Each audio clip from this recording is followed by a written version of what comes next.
The following conversation is with James Robertson of Robertson Family Racing Pigeons. James has a really good YouTube channel under the same name, Robertson Family Racing Pigeons, where he goes over the good, the bad, the ugly, and the beautiful of the racing pigeon hobby. He has instructional videos, educational videos on and how-tos. He also has updates on how things are going at his loft, and he has a really good channel I think everybody should go check out. I'm going to post it down in the description. James flies out of Maryland and is participating in one loft races and is active in the pigeon community.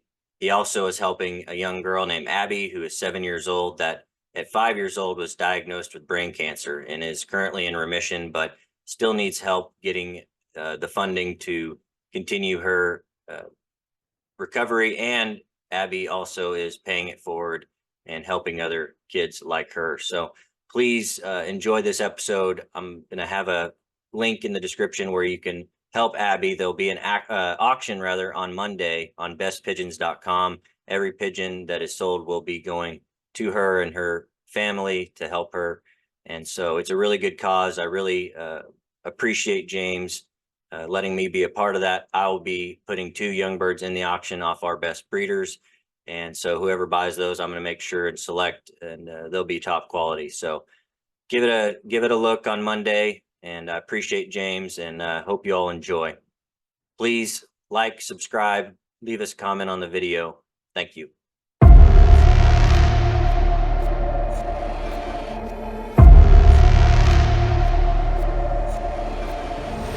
I appreciate James for coming on. Robertson Family Racing Pigeons, right?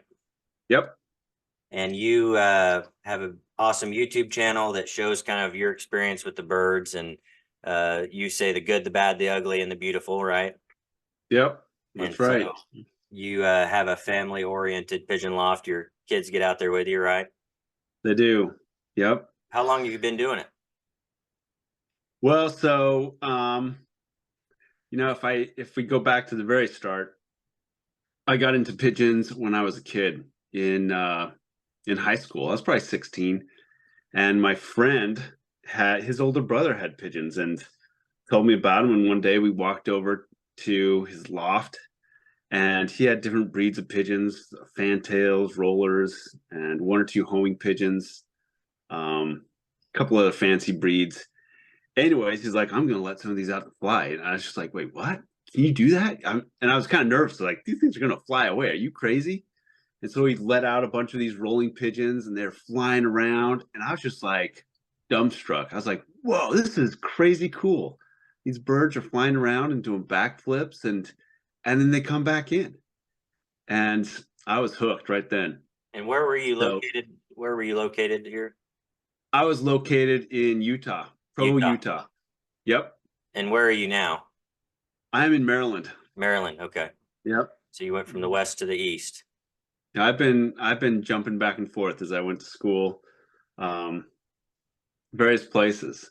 So anyways, my friend ended up hooking me up with 4 rolling pigeons, and that's how I started. And I started with rollers for a few years, and I just devoured any information I could on pigeons, and of course it was all books. But yeah, I read everything, and then I started reading about racing pigeons, and I thought, wow, that sounds really cool. I gotta look into this more and more. And finally, I found a guy that raced pigeons. His name was Carl Paystrup, and he got me hooked up into the local club, helped me get set up with some racing pigeons, and there are other local fanciers there who got me hooked up with some birds to fly. And oh man, it was awesome. And that was in Utah originally? That was in Utah originally. Yeah. So then, life got a little busy with me going to college and stuff like that. And I knew I kind of needed to focus on those things. So I parted with the birds for a while and started a family. And I kept telling my wife, we are getting pigeons at some point, just so you know. And finally, in 2015, got back into it. That's great. Yeah. So you were in Maryland at this time? In 2015, I was actually in Tucson, Arizona. Okay. See, I was gonna say, I thought when we started speaking, I thought you were in Arizona. So I was. I did. Yep. Yeah, I'm glad I was right on that because I was You gonna were ask right. you that. Yeah. You're not going crazy, Jeff. Yeah. Yep. So in 2017 we moved out here to Maryland for a job. Gotcha. And took the pigeons with you. We did. Yeah. Yep. So whenever you got there, were you getting into club racing or just one lofts or what? How did you get started there with racing? So I started just the idea was to try and get a group of birds together that I could club race, but it was tricky because the club was far away. It was an hour away from me.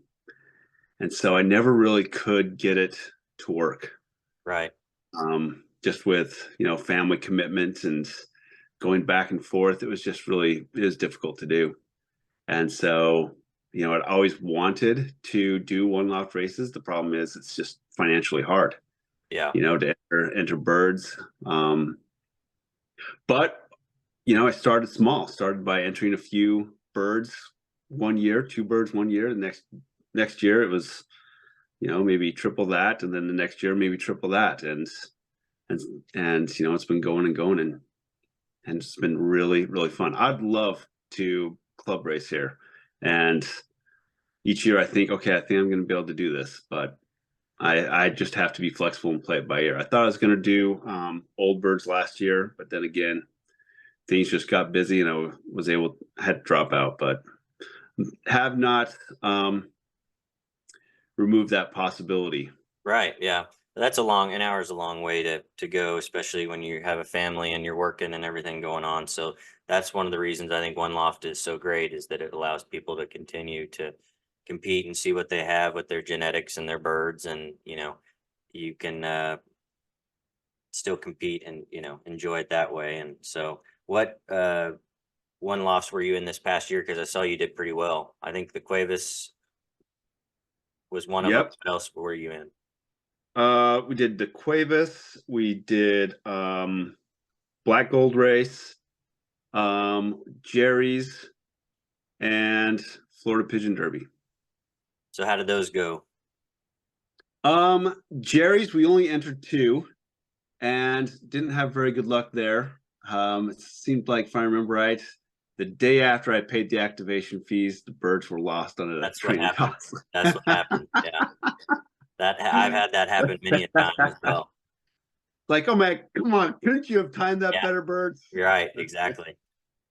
Yeah, I've had that happen. Um, Cuevas entered two birds, and one was doing really well at the beginning, and then just kind of didn't do very well in the final on the last two races. Right. But then the other one had the opposite. It kind of got better and better as the distances increased, and so that was nice. And that one ended up winning money on the final. That's what I thought. I remember you posting about that. So that's awesome. Yeah, that was really exciting. That was really exciting. You take a bird like that and you get it back, and is that what you're gonna, be breeding from? Obviously, you're probably breeding from it now, and are you sending youngsters back out? Yep. So his youngsters, I named that one Vominos because anytime that I log in and watch the Cuevas Classic, they're shipping birds or the comments are going Vominos. Vominos. That's always there. So I thought that's appropriate. Yeah, that's good. So yeah, I paired that one with our Black Gold Money winner. And the Black Gold Money winner, that one was super exciting because that one had done well all along. So on the activation race, it was first drop, eighth in the hole. And then the last, the middle races, it was in the 100s, low 100s, 120, 120 and 125 or something like that. And so I really had my hopes up for that on the final. And then sure enough, on the final, it was the first bird to hit the landing board. And then it just so it was on the first drop of 16 birds. It was the first one to hit the landing board, and it was the 14th to go in the hole. But I wasn't watching that race. A lot of times I'll go ahead and log in to Win Companion and kind of watch. I'm like refreshing the feed. Yeah. And this one I was like, I'm just going out to the loft and I'm gonna go do stuff. I'm gonna clean up. because it needed to be cleaned up. And then I got a message from my partner that said, "Congratulations." I was like, "Oh, that's a good sign. Yeah. I better go see what's happening." And so I saw, oh, 14th, that's really cool. But I didn't know that it was first drop. Right. And so then I got a call from another friend, fellow YouTuber, Chuhu. And he's like, "Whoa, congratulations, first drop." And I was like, "Are you sure? Really?" And that's when I got really excited. That was just super, super cool. So I have those two birds, the Cuevas bird and the black gold bird, paired up. That's great. So you'll send their youngsters back to those races maybe, or any one lofts you decide Yep. to enter. And yeah, that's the best way, I think, to do it. Having birds that are there and have done it, sending them back out. Um, Yep.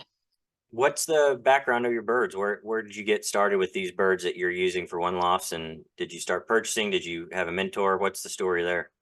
Oh, that's a great question. So, you know, excuse me, a lot of my birds are Namelka based birds. And, Joe Namelka is just one of the greats in the Absolutely. sports. Hmm. And man, he has quite an impressive record. It's easy to um, look at the big names, people who fly and have lofts that, house 1,000 birds. He doesn't do that. He's got like, I don't know, he's got a couple small lofts and that's it. And he is very, very successful. So I kind of wanted to get birds from him, and he was really generous and helped get me set up. So I've gotten some birds from him, but I've also gotten birds from lots of different places, and just kind of trying to mix the best with the best. Not really trying to target a specific bloodline per se, but I'm looking for birds with a proven track record. Um, Either their parents are winners or their parents are breadwinners.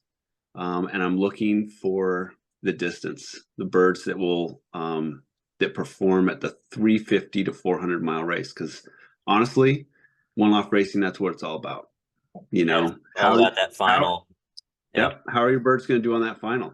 Hmm. So, I hear people talk about mixing speed in, and there's something to be said for that. But also, I don't want a sprint pigeon. I want a bird that's going to get there on the 400 and the 350, and especially on tough days.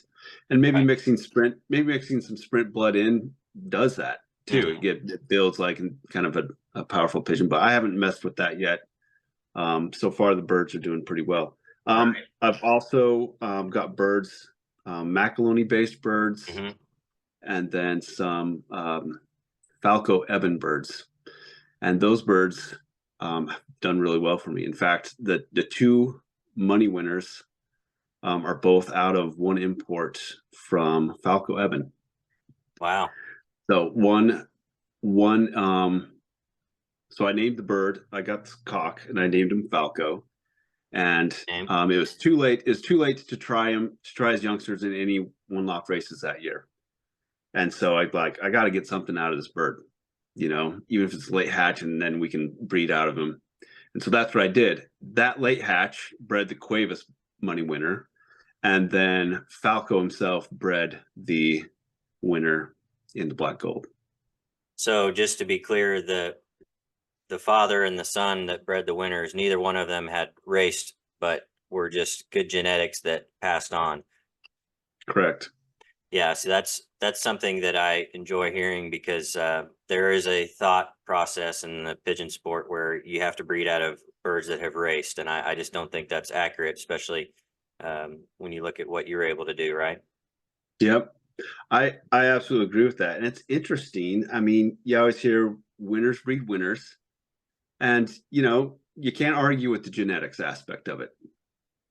But I'm also aware of plenty of instances where losers have bred winners, Hmm. and consistently bred winners. One of my really good friends, Wayne Whiteley, in Utah, who mentored me a lot as a 16-year-old, and also helped me get started again as an adult. His foundation bird is was a bird out of Joe Namelka's Arden hen, his famous Arden hen, and the band number 1619. And 1619 herself didn't fly well at all. but she has bred so many winners. It's not a fluke. She is a great breeder. Yeah. My best breeding hen at the moment I call Wildfire. She was actually in 2021 the first baby I put a ring on, and we were using 1, 2, 3, so on. So I rang her first, and I just liked her so much I sent her to the Hoosier that year. Oh, cool. She did pretty well in the training. She was good on the activation, but throughout the series, I think she had one decent race, and then a couple times she returned home the next morning, and just overall, wasn't very impressed with how she raced there. But she survived. She made it through it, Yeah. and a lot of birds don't. So when I got her back, she felt so good in the hand, and she's just such a pretty hen, and she is a little bit line bred. So I thought I'm just gonna let's give you a round or two of babies. Let's see what happens. Well, her first year in the breeding loft, she breeds the first Oklahoma Hall of Fame young bird in 22. Then in 23, the summer Texas Center Convention, she breeds the first drop bird of 2 pigeons. Then in the Texas Center winter race, she breeds the first drop of, I don't remember how many pigeons it was, maybe 7 or so, but she breeds a bird that the hen, Louisiana Jane, that's in the first drop. So, she, if I would have Wow. just judged her based off of what she did at the Hoosier, I'd have been missing out on a great breeding hen. And she did that with 2 different cocks as well. So she's turning out to be really good. So I think sometimes in these one lofts, we need to look at um, survival, and maybe as a yearling, maybe as a 2-year-old, she would have been exceptional, but sometimes these birds don't quite mature quickly enough. So I think Yeah. it's important to note. That is really cool experience. And your Louisiana Jane is a sweet, sweet hen. That's a Thank you. beautiful bird and very impressive. Thank you. Yeah, she's one I'm definitely going to be trying to build around and sending her youngsters out and everything. So similar to Yeah. what you're doing with your winners. So Yeah, actually I forgot. So we did have a few birds in the Hoosier as well this year. And they didn't do very much. I did have one survive and she did okay. She just flew average. But I got her back and she felt okay, but she still had some juvenile plumage. oh And yeah, so I was like, yep, that's why she didn't. I mean, that's one factor why she didn't do well because she wasn't fully mature. that makes But yeah, sense. she survived, and you like you said, there's a lot to be said for survivors in a race like that. Yeah, and I didn't do well this past year. My partner and Garrett and I didn't do as well in the Hoosier as we'd like to. It's a challenge, It's a lot of birds there, and you know, it's a challenging race for sure. So it's one I'm Yep. certainly still trying to figure out. We've had a couple good years there in the past, but this past year was a little bit disappointing. So it's a tough one. Well, what's your routine with your loft then? If you're breeding one loft birds, and I'm sure you have some birds that you'll just let out and exercise and stuff like that for fun, or is that something you do? Yeah, yeah, it What's is. the routine at the loft for you, getting your birds ready this time of year for breeders? Pairing up your breeders for one lofts, and what are you doing medication wise, or if anything, vaccinating? What's your process when you go out there? Well, so to get them ready for the breeding season, I mean, I don't do too much besides I vaccinate all my birds. I revaccinate them for PMV and salmonella. So I do that like in November. I will also worm them. I use Moxivet. And then, of course, like external parasites, I use the ivermectin drops. And, that's pretty much it. I think I did treat them for canker as well. I did do that. That's true. And then that was it. And then usually what happens is mid-December, I'll go ahead and I have the cocks. They all have a nest box. It's established, and my nest box fronts are this kind of like the European style Hmm. that you can set back, and it kind of creates a shelf. And what I do is I just put the hens inside, and then put the nest box front in a little bit, so it creates that shelf, and then the cock can just coo to the hen, and then they just kind of pair up that way. That way, the cock and hen aren't in there just fighting it out. The cock's Right, not being too rough on her. right. Um, and usually, I like to do that mid-December, but this year we had some family commitments and things going on. Life was busy, so I didn't get to do that until the very beginning of January. So I'm behind a little bit, but it is what it is, and we'll have fun with the birds that we breed this year. Sure. So whenever you're gonna wean the youngsters, at that point, you're probably gonna be vaccinating them or something like that. Is that how that goes? Yep. Yep. So I usually vaccinate. I hear people saying, "Oh yeah, we vaccinate them while they're still in the nest and they're still young, like 2 weeks old." And I've never done that. I usually vaccinate them when I wean them around 25 days or something. Yeah. Yeah, I'm the So same that's way. that's what I do. And maybe I will try vaccinating them young and letting them have a little more time to build that immunity. But so far, I've stuck with vaccinating them around between kind of the 25 to 30-day window, and then keep them in their own loft, in their own section for a little bit, kind of watch them, handle them a lot, see how they feel.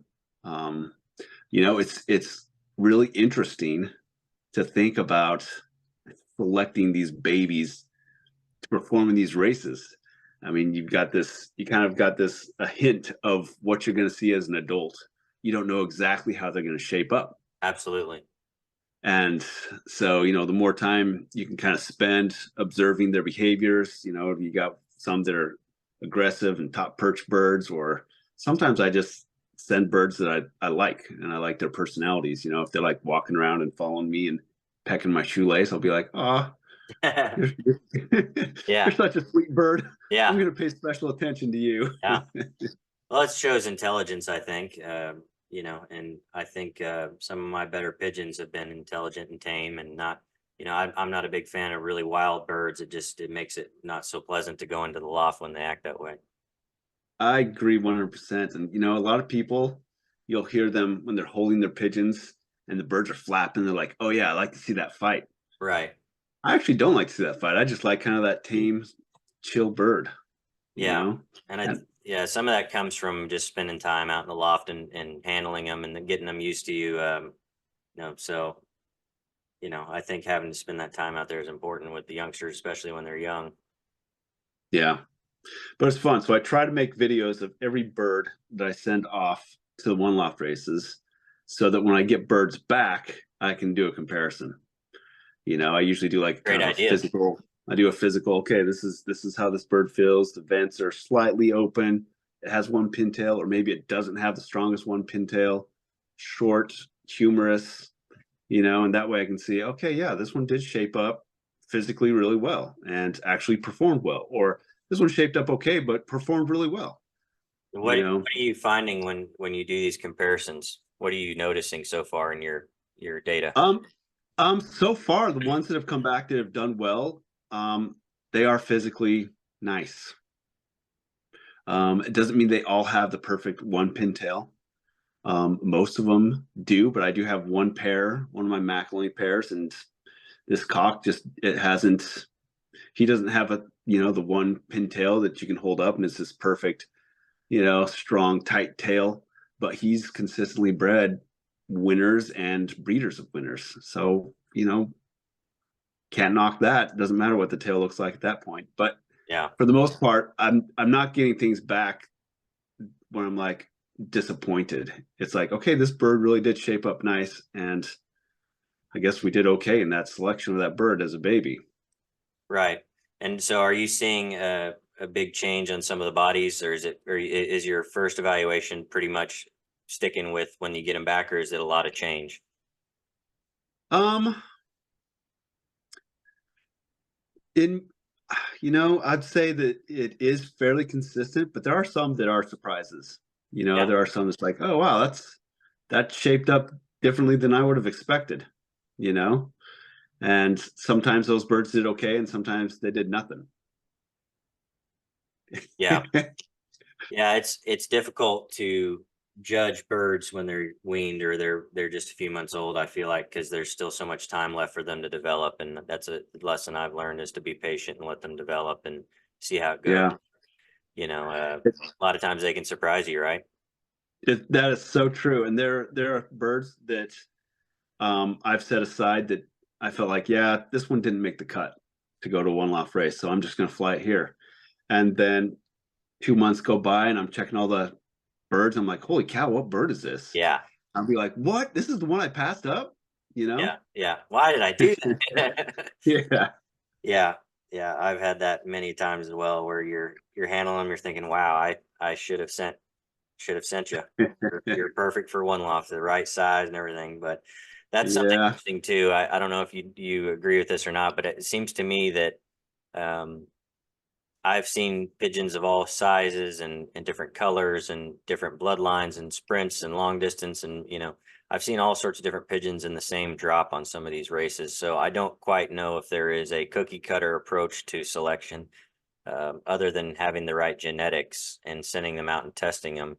And someone like Joe that you're talking about, he has the right genetics that he doesn't Hmm. need a big operation because he has the right genetics to where he can send them out and test them and knows that they're going to come back, and do well in one loft. So Yeah. Yeah. No, I absolutely agree.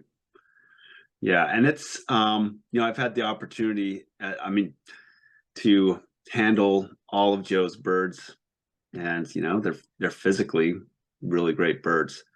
And but then I've also been able to go to like Ramiro's loft and handle most of his breeders, Aztec loft. hmm and and like you said, it's all shapes and sizes, and these are birds that have done very well. These are world class pigeons, and some of them are this is the direct son of Porsche 911 or whatever. Where I handled the father to his Hoosier winner, and it felt totally different from the mother to the Hoosier winner, or you know they're different builds in the birds, and it's really interesting. You don't always have to have the perfectly tight vents, because some of these winners that have some of these birds that have won on major one loft arenas, they don't handle perfectly. They wouldn't win the first prize in a confirmation show, but they clearly have what it takes to win. yeah. And I was listening to the PIPA interview with Tom Van Gaver. Hopefully I'm saying his name right, Van Gaver. Talk about how at Pattaya, when he was there was beautiful pigeons and ugly pigeons, he said, and smaller and sprint and all these different pigeons that had been really performing well there. So again, I don't know if there is just one type of pigeon that can do it. So Yeah. what character traits are you looking for in your pigeons when you're selecting and you're going to send out to one loft? Is there anything other, we talked a little bit about you're looking for the intelligence. Is there any other physical characteristics that you try to stick to, or are you just kind of going off of pairs, or do you have a process that you're looking for? I do look at the physical traits. I do like to look for kind of that a strong wing, and then a short humerus, um, on that bone right up here, that Mhm. short humerus. And I do look for a strong back and some of these characteristics for when I'm sending out these youngsters. Obviously I want them to be well muscled. That's another one Right. that I think is, whether you've got a bird that is, you know, where the vents are slightly open or slightly loose, as long as they're well muscled, that's kind of like the first criteria. They've got to have some meat on the bones. I like the bird that has a long keel, because that's just more breast muscles that's Right. gonna power its flight. So I look for that long keel. I think that's ones that I one of the traits that I look for the most. Yeah, the muscle thing you're talking about. I think no matter no matter the bone structure that they have, whether they're medium size, medium to smaller, or medium to large, or large, the muscle structure has to be there with the bone structure, no matter that. Because even if you have a pigeon that's medium size, if you're able to hold it and press in on the sides and it immediately kind of shrinks up, it doesn't have that muscle structure there that it's Yep. going to need to make it through a series like that, right? Yep. And I had a young bird this year that, out of an import pair, we had high hopes for, and just one youngster just didn't turn out well. And it was just like that. It was just like, this is a skinny bird. hmm And even as it developed, it's just its structure. It's kind of a skinny bird. Yeah. So Well, do you have in your process of making your YouTube channel and your videos and everything, do you have a really important lesson that you've learned while out there in the loft that, can be a teaching moment for those who maybe are newer in the sport? That, a moment that you learned a lot, an important lesson, something that happened that would you look at? Oh man, It's a tough I don't. question. It is a tough question. I don't know if it's so much as one important moment as a whole bunch of little minor moments. Yeah. You know, just little lessons that you learn, and sometimes it's unfortunately stupid mistakes that you make. You buy a bird and you didn't have you weren't careful when you opened the door and the bird goes flying out or Yeah. something like that. Right. Right. That only happens to people once, hopefully. Um, but I try to learn from stupid mistakes, but I guess the most important thing in my mind is trying to keep your birds healthy and just being out there and observing the birds, observing their droppings, trying to keep them healthy. I've had throughout having pigeons, there's been one or two times when I've had a scare where it's like, ooh, those droppings look funky. Right. And what's going on, and a bird starts to get a little bit lethargic, separate them immediately. But you just got to always be on your toes, because something like that could ruin a loft, could ruin a season. And the last thing you want is for your top birds to get sick and potentially even die. Thankfully that hasn't happened to me. But so health is one of the big things, I think. So just being out there and being able to observe your birds. It's nice to go out there in the morning after the birds have, and sometimes my schedule permits this, sometimes it doesn't. But before like the droppings get stepped on, and you can see the droppings underneath every single perch or nest box, you're like, okay, this pair looks great, or this pair, the droppings are a little bit darker green. What's going on? So I think just being out there and observing the health is a big one. But for those who are new, getting someone to help you out, someone local, preferably someone who can come over and actually see your setup and see what you got. And if things aren't working the way you expect them to work out, the mentor hopefully will be able to spot some areas of improvement. Oh, you need a little more ventilation, or well, look, your water's down here on the floor and it's collecting all the dust, or just little things that can maybe have a big impact if there's if it's over time, or if there's a whole bunch of little things that might impact the health or performance of the birds. For people who are getting started, also building your loft, I think, is another important one. Thinking about the design and kind of your purpose. Are you going to be flying locally, or are you just going to be breeding birds to send out for other people to fly, or to one loft race? That's a big impact on how you're going to design your loft.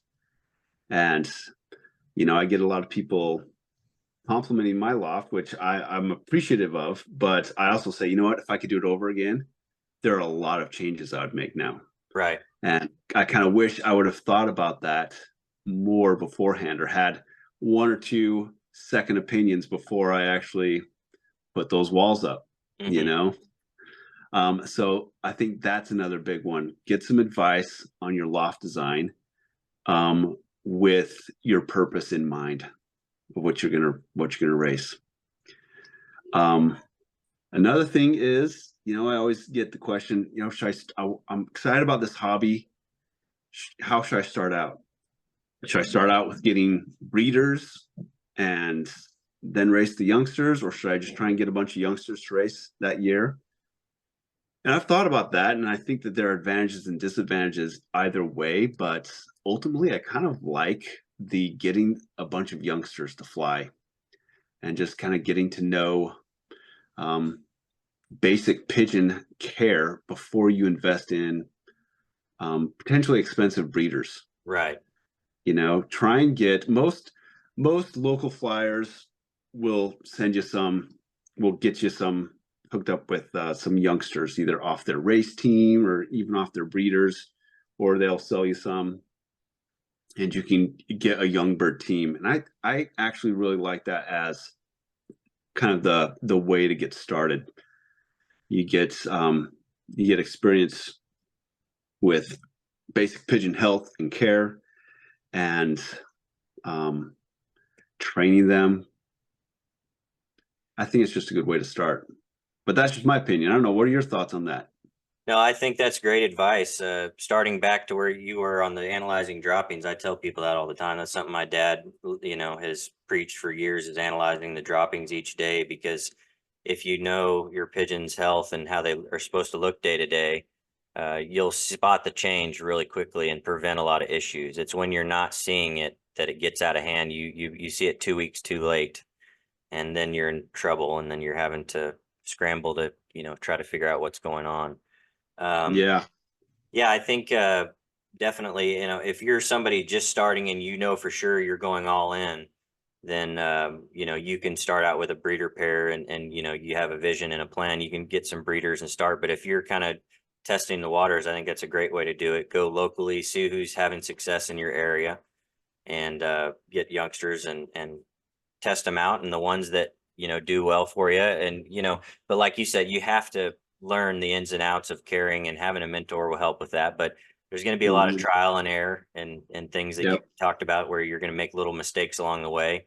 um, but getting youngsters to fly and then going forward with the ones that do the best is a great way to start, especially if you're getting stock from somebody who's successful. Now, I do caution people when they call me, and I say that sometimes people are giving you pigeons that they may not want anymore, or that aren't Yeah. quite the best, and you have to be careful there, because if the person giving you the birds themselves isn't having quite the success, maybe that's not the best way to go. If you're trying to Yeah. be competitive, if you're just trying to get them to come home, okay. But if you really want to start out the right way and be competitive, make sure you look at who you're getting them from locally, that they have success, and that's a good way to start. There are people that have trouble getting people to help them. But one of the reasons I'm doing these interviews, and one of the reasons I love your YouTube channel, is that it's about helping people and being kind to one another. And I think more of that is what's needed for this thing to survive for a long time. Oh, you're very kind. I have thoroughly enjoyed this YouTube channel. It's been fun. And um, anyone who wants to make a YouTube channel on pigeon racing, I'll just tell you up front, if the motivation is, oh, I'm going to make money, Yeah. don't start making the YouTube Right. channel. Right.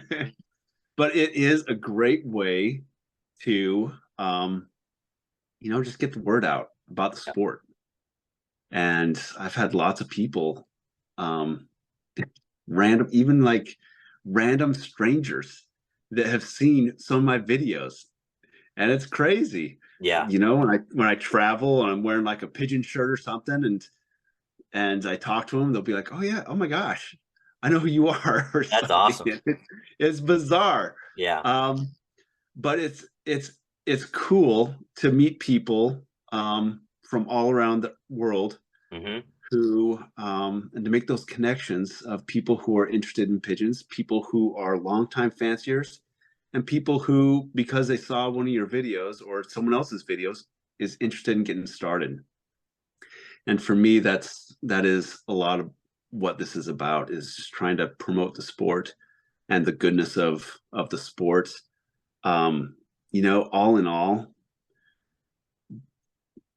the pigeon sport is comprised of a lot of really good men and women who are just good people who are willing to help out Right. and who are generous. And I've been impressed time and time again of the generosity of the pigeon community.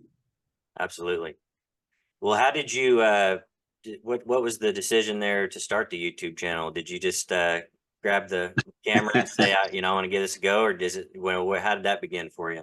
Because That's you just YouTube channels can be started by anybody, but you also have to have a work ethic, you have to have a consistency, and you also have to have charisma, right? And I think you hit, check all those boxes and have entertaining videos, and you can you're too tell. kind. Well, I'm being truthful with you. You can tell you put in the work with your videos, and I that's why I try to direct people your way on some of the stuff, and You know, I was even the other day talking to a guy about vaccinating young birds, and I sent him your video where you put the birds in your pouch, and Oh you're yeah, the hoodie method. if you're by yourself, the hoodie method's fantastic. I've Yeah, learned that from you. So it's it's interesting with um thinking about what made me decide to do a YouTube channel. I'm trying to think about it. I'm a scientist by profession. I'm a biologist, and specifically, I study insects. oh And wow, I so didn't I know that. like, yep, yep. And I run a DNA lab for the government. So that's what I do. Um, and so I like to look at the scientific aspects of pigeon racing as well. And part of that is what got me wanting to promote some of scientific basis for homing ability and just some of the cool things about pigeons, some scientific facts. And so I put out one or two general interest videos early on. I think one was 10 incredible things about racing pigeons or about pigeons. And just to try and get some cool facts out there. And I've got several others videos that are along those lines that are super close, but they've been a work in progress. But that's part of the impetus. But what's interesting, and this is going to take a full circle, Jeff, is at that same time, going back when I was to 2015, when I was getting back into pigeons as an adult, of course, I looked on YouTube, and who did I see? Dr. John Lamberton. Right, right. Yeah, And your dad has some great videos out there. And I thought, you know what? I implemented a lot of those techniques. His method for settling young birds, soaping them up, putting them out on right. the landing board. That's fantastic. And then some other things that he did. And I thought, you know what? I want to share some of these things that I learned on this journey with other people. And I like, so I've been in academia before this current job, and taught at the university, and I like teaching and lecturing. So it just kind of comes naturally for me. I mean, maybe not naturally, but it's something I enjoy doing. Yeah, And, absolutely. and I like connecting with people. And so I think all of that kind of came together with, this YouTube channel is something that I really enjoy doing. And it comes through And in your videos, your teaching ability, and you can see that you have experience with that. And my dad's going to be very happy and humbled to hear that, because that's what it was all about for him. You know, like you said, there's no big money in YouTubing in the pigeon sport, but my dad always has liked to educate and help people get the word out, and so that's awesome to hear that.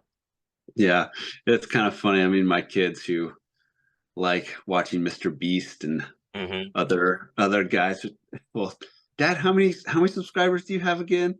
And I'm just like, don't worry about it. Just come on, just Yeah. go watch Mr. Beast with his millions of subscribers. Yeah, yeah. There's no comparing to that guy. He's got it figured out. My Oh, the young but people in my family love watching him as well. yeah, it's fun. But it's just been really fun to meet and connect with people around the world through YouTube. And I have been able to connect with lots of people. In fact, my current partner, Abdiel Pino, we connected through this channel. And so it's been fun. And It's great. several people that I partnered with. Yeah. So what's the vision and the pathway forward for you with the pigeons? Are you going to continue the YouTube and continue One Loft and all that? Is that the plan forward? That is the current plan forward. My partner has brought in several um, recent imports from Poland, from Greg Rockets, and so we're testing those out this year, next year, in the One Loft, U.S. One Loft races, and I'll continue to make YouTube videos just because I like to do it. I mean, I'm out there doing the day to day, and it's easy to just whip out your phone and Right. make a video when you see, oh my gosh, this is interesting. This could be useful for someone who's just getting started. Let's make a quick video, you know? So I usually have my phone with me when I'm out there, and you just whip it out and do it. But That, like I said, there are two videos that I've been working on actually for over a year. Wow. Most of my videos aren't like that, but these are kind of two thoughtful videos where I'm really looking at the science behind homing ability, and then another one is kind of how smart are pigeons, and those ones are close. But those videos are kind of different from my regular updates, and hopefully I'll have those ones out soon. But those kind of keep me going as well. I love the day-to-day things, but I also like kind of like these science-based videos that intrigue me, that I want to kind of delve into the subject, do some research, see what's been published in the scientific literature, and then report that in a way that's digestible to the pigeon community. I'm extremely excited for those videos you're talking about. I think with your background and expertise, that's going to be awesome. Going to be able to learn a lot from that. That's exciting. Can't wait for that. So you'll have to let me know and we'll help you get that word out for sure. Oh, thanks. Well, I want to shift into one of my favorite things about you, getting to know you little by little over the years, is that you are helping a girl named Abby. And if you could tell the audience about Abby and what you have coming up to support her, let's go with that. Oh, thank you. So I learned about this local 5-year-old girl who had brain cancer, it was an aggressive form of brain cancer. On it was like an article that was published in a local, I think it was like a Facebook forum, but a local news outlet. And man, I just heard about this mother, a young mother taking care of this girl, and my heart just went out to them, you know. Um, so this mother's husband is no longer in the picture. He left. So she has to bear the whole burden on her own. She's a school teacher, so it's not like she's raking in the money. And she talked about her experiences of her 5-year-old girl going through chemo and radiation, and having the Abby's skin just gets super sensitive, like it's just burning on fire, and if you touch it, it just feels super painful. And there's your child barfing in the toilet from her post chemo treatments, and you can't like touch her or comfort her or do anything. Yeah. And I just thought, man, what can be done? You know, I I I'm one person. What can be done? I can't take away the cancer, but I want to help in some way. And so I thought, well, I've got a couple good pigeons. I can sell some. And so I started up. The first year we did it, we've done it 2 years now, where we did an auction. And the first year we did it, we posted it, and it was really cool because other people saw the auction and then contacted me and said, "Hey, I want to donate a bird to this cause." And I was really touched by that. I thought, well, maybe I can get a couple $100, and that might help a tiny bit. But we ended up getting a couple $1,000. And then the next year, and I have to give a shout out to Tim Lucas. Really sorry about his passing, but he helped out on the first auction, and after that auction, we talked. And he said, "I want to do this every year, and I'm going to talk to the big guys, and we're going to get it big." Yeah. And so the next year he did that, and he did talk to some of the big guys in the sport. And what was really cool is he kind of headed up the big guys aspect of it, and I kind of tried to get some of the little guys involved.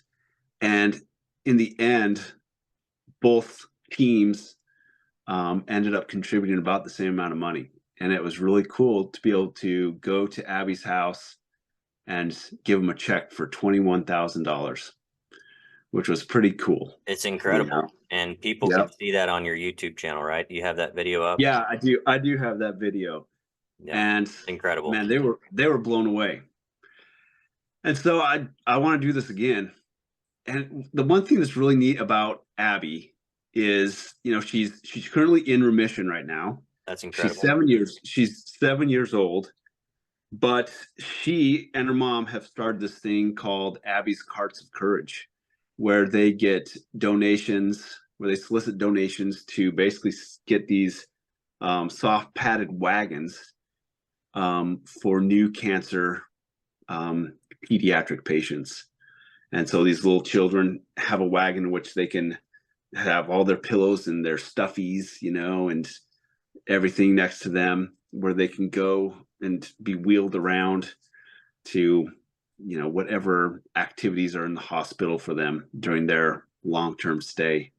And I just thought, man, this is really cool. This girl is just a cool girl who has been through so much that no one should have to go through, and yet she's given everything she can in her own small way, but it's big. It has big impacts. She's now giving back to the community as well. That's awesome. She really is. And so, this year I've tried to get some birds lined up for an auction, and we hope to have that up next week, actually, on Best Pigeons.